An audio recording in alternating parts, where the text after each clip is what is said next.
Tremendous increase in sales. Because we always buy from people we love, don't we? Because those are the people that we trust. It worked beautiful for this sales force. In other words, they sold all kinds of things because everybody they met loved them. And I would make my own tapes because you can tie it in with your repetition. Do you know what's bothering you? If it's an inferiority complex or a million other in one problems, can you put the same thing on your sleep tape that you're putting on your repetition during the day? Now are you catching it from both sides? That's why I would make my own sleep tapes. But first of all, you're going to have to get in a cycle so that you actually wake up at the same time every morning so that you'll actually have 15 minutes in a preconscious area where you will have 100% belief level. But you see, what you're doing is capitalizing on a 100% belief level. Now, to actually show you why we have 100% belief level, let's take hypnotism and explain how it works. And hypnotism will be our third method to change your personality. Now, when I let somebody hypnotize me, I am surrendering to him, which in essence is saying I'm giving my consciousness over to him, and I'm allowing him to go into my pre-consciousness. Now, don't let this scare you from hypnotism. Just let it cause you to be a little more careful of who you let hypnotize you. But can you see, can a hypnotist do almost anything he wants to with you? He is in an area where your belief level is 100%. When you are hypnotized, there is nothing a hypnotist can do to basically change your personality. Now, he can set up certain situations which you will believe. And by believing these, you will act upon them. Now, in order to change your personality, you're going to have to change your self-image. A hypnotist cannot change your self-image longer than 10 hours after hypnotism. And this is with what we call post-hypnotic suggestion. At the end of the post-hypnotic suggestion, you are right back to yourself that you started out with. All right, then what's the advantage of hypnotism? Well, let's assume I'm nervous. And I'm so nervous that I can never visualize what being cool, calm, and collected is. If I'm hypnotized and given post-hypnotic suggestion that I will be calm, cool, and collected for 10 hours, then for 10 hours do I get to enjoy a self-image of cool, calm, and collected? Oh, it's beautiful. I'm just as cool, calm, and collected as I can be. When the 10 hours are up, it's over. I'm back to my so nervous again. But then, do I have something to visualize? I mean, I have lived 10 hours this particular life, so now I have something real to put in my image and be able to visualize. I think this is what we should always remember as far as hypnotism is concerned. It doesn't change one thing inside of us. The change that takes place within you will never be accomplished by something magic like drugs or psychiatrists or being hypnotized or anything else. The change comes by you doing something constructively yourself. If you think you are beaten, you are. If you think you dare not, you don't. If you like to win, but you think you can't, it is almost certain you won't. If you think you'll lose, you're lost. For out of the world we find success begins with a fellow's will. It's all in the state of mind. If you think you are outclassed, you are. You've got to think high to rise. You've got to be sure of yourself before you can ever win a prize. Life's battles don't always go to the stronger or faster man, but sooner or later the man who wins is the man who thinks he can. Now, I knew one lady who had smoked cigarettes and she decided she would be hypnotized and told that she would hate them. So the hypnotist did just what she asked and she hated them. And she became an alcoholic. She went back and he hypnotized her and told her that she would hate alcohol and she became a narcotic. She went back and this time the psychologist was scared and told her that she would dearly love cigarettes the rest of her life. She wanted to know why he didn't cure her. He told her that she had some emotional problem which he did not know about. And he decided it was very deep-rooted and it was too deep-rooted for him to have anything more to do with it. that he had returned her to the condition in which she had come, and that was all he wanted. Now, does this show you that hypnotism wasn't changing anything in her life? It was changing her methods of adjustment to a problem, but not helping her. Then we see that hypnotism is definitely a method that can be used to change your personality, even though in itself it doesn't change anything. It only allows you to use it as a tool to actually change your self-image. And this is basically through post-hypnotic suggestion. But I think for some people who can afford it, it's one method I wouldn't overlook. One of the reasons is anytime we're changing our personality, we don't want to wait 10 years to do it. And I would use every means I possibly could to do it immediately. All right, the fourth method is to accept fully my new self-image. Now, last week we talked about what kind of a new self-image we're going to have. And all I'm going to do tonight is just mention that there is no change of personality without the self-image changing. Because your personality will coincide with what you think you are. Now, how will this affect you? Because the administrative factor in your conscious brain only selects information that agrees with your self-image.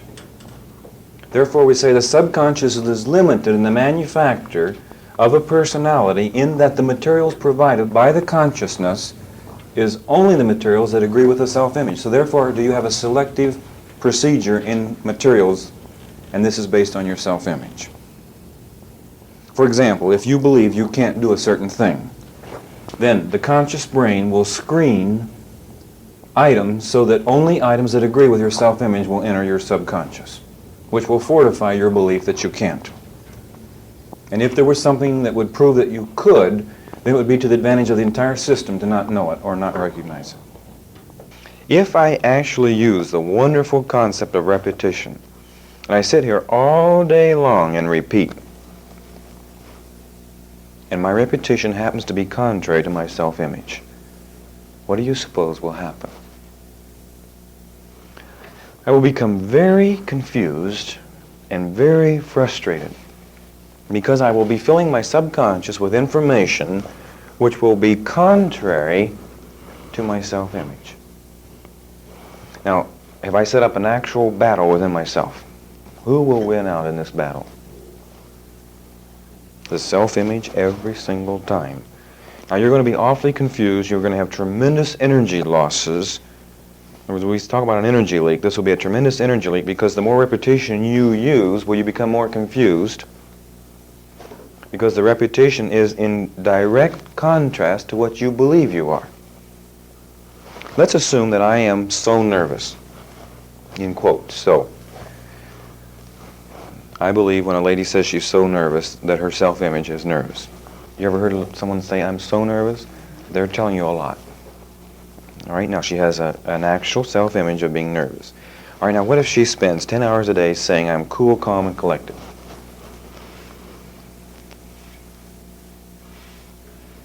She'll still be so nervous, but what's she going to do with all this material in the subconscious? It's going to keep feeding up thoughts, isn't it? You're cool, calm, and collected. And the conscious brain's going to have to keep doing what? I am not. And as it keeps saying, I am not, is it going to have to demonstrate that it is right? Can you see what's going to happen now to the person? I want to show you where repetition can destroy you if your self-image is opposite. Because as the subconscious keeps giving her information that she's cool, calm, and collected, will the consciousness, in order to preserve the consistency with the self-image, prove that she's really nervous?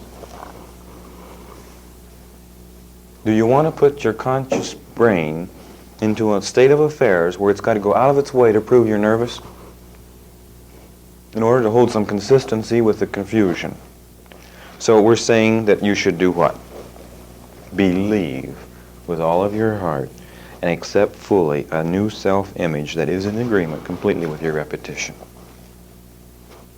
You never can tell what a thought will do in bringing you hate or love, for thoughts are things and their airy wings are swift as a carrier dove. They follow the law of the universe, Each thing creates its kind, and they follow the track to bring you back whatever went out of your mind. Number 5 in your manual is, I believe, the most dogmatic section of our 30 hours, and it has to be so. I'm going to draw a fence around my conscious brain. I realize that nothing can touch my consciousness unless it is in the area inside the fence. Therefore, if I can keep something outside the fence, can I keep it out of my subconscious? Now, the best way to explain this fence would be the same reason the United States believes in fighting wars in Germany and Japan and Korea and Vietnam. I'm sure tonight that if we're going to have a war, you'd rather it be somewhere else than Portland. Now, if it were in Portland, it might be that some of your relatives might be shot before morning. And it might be dangerous to drive in the city. And you might have property that would be damaged. So therefore we say that it's better, even though it costs more, to fight somewhere else. All right, now let's bring this thing home to our actual brain. Anything that gets through the fence will be absorbed through the 5 senses into the consciousness, and have I taken it into the heart of me in my subconscious. Even though I don't believe it, even though I'm against it. I'm driving downtown and look over there in the newspaper and there's a headline. Man shoots 10 people. I turn my head away. Even though I've turned my head away, have I got it in my subconscious? I turn the radio on to get some music, and I hear something worse. I park the car, and while I'm waiting in line to check out the groceries, these 2 ladies are telling me something worse. They're not talking to me, they're talking to each other. So I'm saying then I'm constantly having things thrown into this. Now, the most dogmatic part of the entire seminar is coming up right now.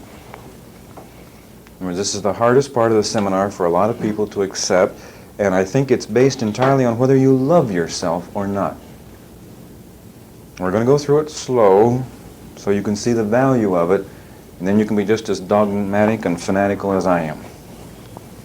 And then you can have beautiful dreams and relaxed living without fear.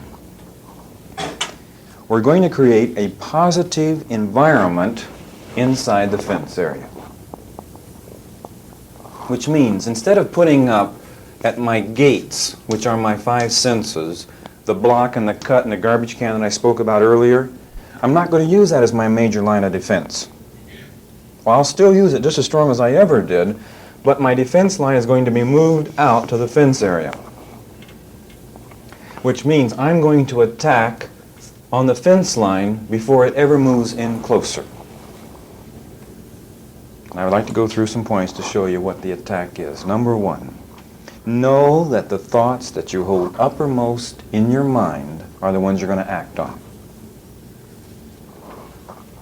Here's the actual quote by Dr. James. Thoughts, ideas, and images uppermost in our minds tend to express themselves in their physical equivalent. Another quote, people can alter their lives by altering their attitudes. Now, if we start believing this basic conviction, will we treat the area inside the fence as sacred? In other words, this is just as sacred as my subconscious. If I really believe what I think will happen, will I be more careful of what I think? In other words, if I know my thoughts are going to materialize, will I guard my thoughts instead of my actions? It's so much better to guard your thoughts. All right, now the first thing I'm going to do after I have this conviction is eliminate everything negative except myself and my spouse and my children, which are me. We're going to be dogmatic about it, and we're going to eliminate the mother-in-law if we have to. She's not part of the immediate family.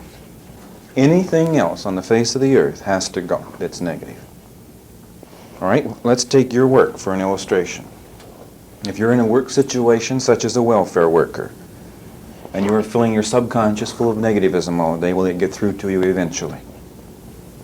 It will, believe it or not. I talked to the man who was the head of the welfare department in one of the counties in southern Oregon. He had had one nervous breakdown and was about ready for the second. I talked to him and I told him, you'll have to give it up. He said, I have a master's degree in social work. I said, forget it. Get a master's degree in something else. Because you are the kind of a man that takes the problem home, sleeps on it all night long, where the next morning you're not even able to go to work again. We say then that there is an occupational hazard in certain jobs, and this will get through to you. I'd like to give you an illustration. If psychologists have a convention, did you know there's a lot of drinking that goes on? They're notorious for this.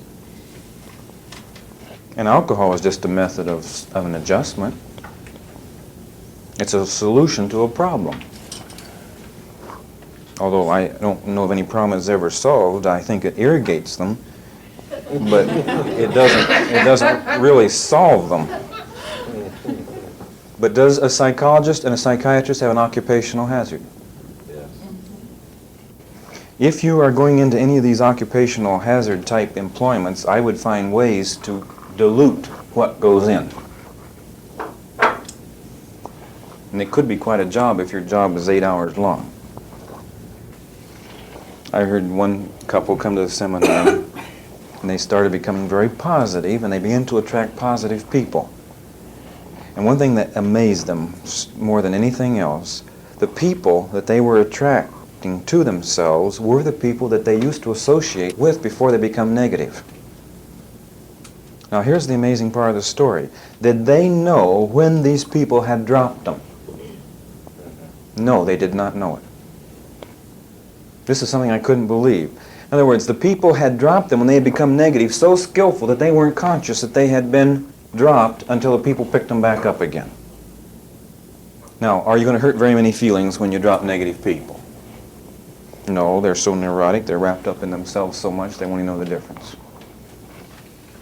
And a lot of times our negative people are more comfortable away from you. Does this mean that sometimes you might walk away from a conversation? Yes. Does this mean that certain people you're not going to go to lunch with anymore? I know one executive, he told me to be polite. Once a month I go to lunch with this certain executive. He said it takes me 2 hours to recover. Thinking of a lady who was the wife of one of the announcers on one of the local radio stations. She's taken the seminar many times. And down the block from where she lived was a lady whose husband was in Vietnam. She felt sorry for her. So she would go down and have coffee. The days that she would have coffee, when her husband came home that night, he would know whether she had gone down there or not, by the way she acted to him and to the children. Now, did she have to eliminate her coffee? I told her that I had known of a lot of rotten apples in a lot of barrels, and I haven't seen a single one yet that was made good by the good ones. I don't know why it just doesn't work out that way. Eventually the rotten one makes those around it rotten. Any time I talk to somebody to try to help him to be noble and he gets through to me, who was helped? Nobody. Who was damaged? I was damaged. Now if I can help somebody and he doesn't get through to me, then go ahead and help him. But if he gets through to you, leave him alone. You're not going to be able to help anybody if they're reaching you. Now this elimination procedure can be done so skillfully that you cause no hard feelings. By the way, this same lady decided that she should read instead of go visiting people that bothered her, and watch the classics. There's a little book called The Tale of Two Cities. I hate to pick on Charles Dickens. Of course, he won't mind today. This book, after being read by her, took 3 days for her to recover. The fact that the word classic is on the front of it, does it make it good? Some time ago, I was listening to a program on TV called Girl Talk. And they were interviewing this lady. She was rather outspoken, kind of charming in a way. That day, she had just come back from the art museum where they were showing her films. And she was thrilled because she had written some silent movies back in the early 1900s that had been banned as totally immoral. And she was an outcast for writing them. They were classics. Of course, she was laughing at society. She says, 50 years makes me a hero. Now I write classics. In other words, a classic is only what? Something that has aged. I think you ought to have enough sense to know that certain things with age get rottener, and other things with age get better. In other words, are there certain kinds of furniture that could increase in value with age? All right, then you should know the difference. Would I recommend that a student major in English literature? I'm afraid not. I believe you should love yourself too much. All right, we're saying that we should eliminate then everything negative. What about the newspapers? I know some people have gone to extremes on this. I know some people that won't even take the local newspaper. Now, I'm sure you've known of certain people who only subscribe to the New York Times or some other paper. Or even go further, they take Newsweek, so they only have to read it once a week. I mean, there's some logic to this because they say it the first time it's in the paper, it's sometimes incorrect anyway. Why should I waste my time reading it the first time? I wait until it's in Newsweek when they finally found the right story. But I would say don't run from anything. Buy the local newspaper, but learn to read it right. You're coming down and you read a certain heading. Man kills wife and children with baseball bat. Can I throw in a block? Do I have to read that? By the way, it's not going to make me a better man. It's not going to do one good thing for me. I have learned to read the paper in such a way that I block so thoroughly that I can't even tell you what the headlines were I blocked. All right, let's contrast this with this little neurotic woman. She picks up the paper and she's looking only for choice headlines. She finds one. She reads it, continued on such and such a page. She goes to that page, reads down, photographs on such and such a page. She goes to that page. Now she's exhausted this source of media, so she turns the TV on. She can't find anything there, so the telephone. She spends the whole day, what? Talking about this. She goes to lunch with some other lady. What do they spend the lunch doing? Discussing the issue. By the time night comes around, all she can wait for is the latest broadcast to see what's happened. She's doing what to her poor being? Destroying herself. Because you see, every time you read an article or a word in the newspaper, have you visualized that article? Then you've got an image into your subconscious, and can that image keep rotating round and round and bringing back words, images, thoughts? In other words, then she destroys herself. So let me give you a criteria of how much actual news media you need. You need just enough to cover your responsibility. I'll give you an illustration. Here's a daughter who marries a bright, upcoming young man, and they establish a residence in the city where the mother lives. Now, the mother thinks that they're doing this wrong. For one thing, they're rearing the children wrong. I mean, she knows better. They don't buy the right kind of furniture. They're not spending the money wisely. She has headaches, stiff necks. She gets kicked out of their house every once in a while. In other words, she is very concerned, and if you would talk to her, does she feel like that this is a matter of life and death? In other words, it's my own flesh and blood, it's my own daughter. All right, now let's look at it the way we should look at it. Does she have any right in that household whatsoever? It's none of her business what goes on or what they do. Now, does she have any responsibility? No. Does she have any authority? No. Then is she ruining herself? I think what we're going to do is call these people busybodies. It's where you get into other people's business where you don't belong and ruin your nervous system. And we can do this on international issues just as well. Now, if you want to live a long, productive life, and next week we're going to go into 162 years, if this is the kind of life you want to live, you're going to have to sacrifice being a person who knows everything. I'd like to give you the actual contrast to the nth degree so you can understand it. Can you imagine tonight how much evil is going on in our fair city?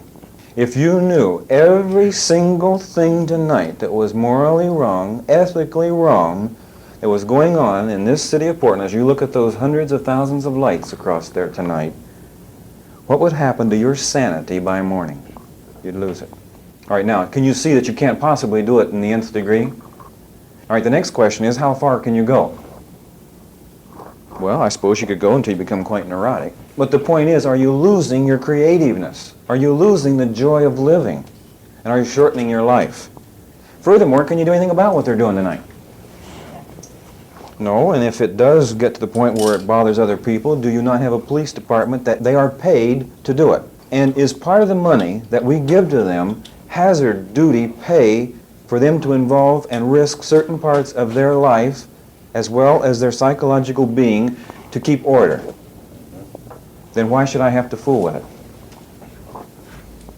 So I look out the window, and what do you suppose I see? 100,000 lights, and each light designates a little love nest.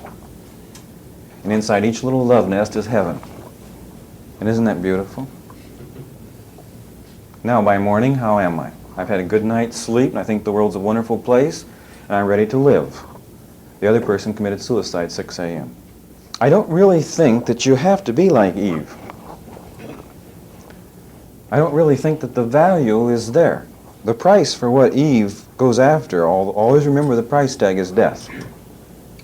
You say, you mean negativism is death? Yes, every single negative thought you have will kill you. You say, how does it kill me? Well, a negative thought produces a negative chemistry, and negative chemistry actually kills that much of my being. Enough negative chemistry will completely kill you. Now, the next question is, how much arsenic can I take and get away with? My idea is I don't see the value of taking any of it. Now, the reason you don't eliminate your children and your spouse, they are you. Your children are the exact image, the mirror of you. I know some parents decide the way to solve that problem is to break the mirror. Always remember, even though the mirror has been broken, is the image still there? The children are you. The quickest way to find out who you are is to look at your children. All right, the next one, number 3, associate only with positive people. I would estimate in the city of Portland tonight we have at least 50,000 positive people. Is that more than what you could possibly use for a friendship circle? You won't live long enough to contact 50,000 people. Now, one point here. Will they want you if you're negative? You have to be positive if they want anything to do with you. Now, what do I mean by a positive person? Somebody who makes me feel like I've got a dozen ideas just ready to come to the surface. A person who makes me feel creative. A person who makes me feel dynamic. A person who has accepted me. A person who hasn't criticized me at all. A person who makes me feel like I'm really worth being on the earth. In other words, there's value in me. Now, why don't you pick people like this to associate with? Number 4, read only positive things. Did you realize that tonight, if you started reading books that are published, and these are only positive books, that you won't live long enough to read all the positive literature? There is that much actually in print tonight. I can pick up a certain book, and let's take one like In Tune with the Infinite, published in about 1890. It's out of print now, and if anybody can find me a copy anywhere, I'll buy it, because it is a marvelous document. I can read this book and have an elated feeling that will last for a whole week. In other words, I will actually enjoy life.